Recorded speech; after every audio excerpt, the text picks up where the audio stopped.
ભીમના બળ વિશે આપણે ઘણી બધી વાતો સાંભળી છે કે 1000 હાથી જેટલું બળ હતું એમનામાં. તો એવો તો શું ઉલ્લેખ મહાભારતમાં ભીમનો છે કે ભીમ નામ જે છે એ તાકાતનું પર્યાય બની ગયું?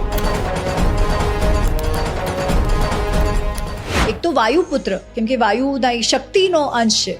અને જ્યારે જન્મ થાય છે ત્યારે એવું કહેવાય છે કે કુંતી એમને ખોળામાં લઈને બેઠી છે. તો અચાનક ક્યાંયથી જાણે કે જંગલમાં રહે છે લોકો, તો વાઘનો અવાજ આવે છે.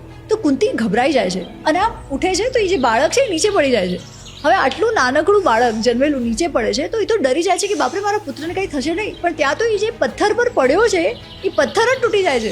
એટલે નાનપણમાં એટલી જે અંદરૂની શક્તિ છે એનામાં છે ને, એ ત્યારે આમ વજ્ર જેવી શક્તિ એનામાં ઓલરેડી છે.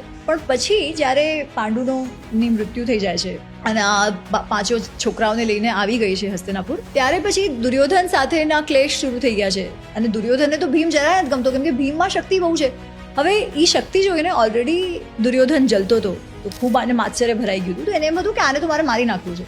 એટલા માટે જ્યારે નાના હતા ત્યારે એને ઝેર આપીને પાણીમાં ડુબાડવાનો પ્રયત્ન કરે છે. પણ એ ડુબાડવામાં એવું કહેવાય છે કે નીચે જ્યારે પાણીમાં ગયા ત્યારે ઘણા બધા સાપો હતા અને એ સાપોએ એમને બટકા ભર્યા. પણ એવું પણ કહેવાય છે કે ત્યાં જે કુંતીના નાના એ નાગ સમાજથી હતા, એટલા માટે એ હજી એને એવું કંઈક પેય પીવડાવે છે જેનાથી એની શક્તિ હજારો હાથીઓ વાળી થઈ ગઈ છે. એટલે જેટલો એ હતો એનાથી હજી શક્તિશાળી થઈને આવે છે, એવી વાત છે.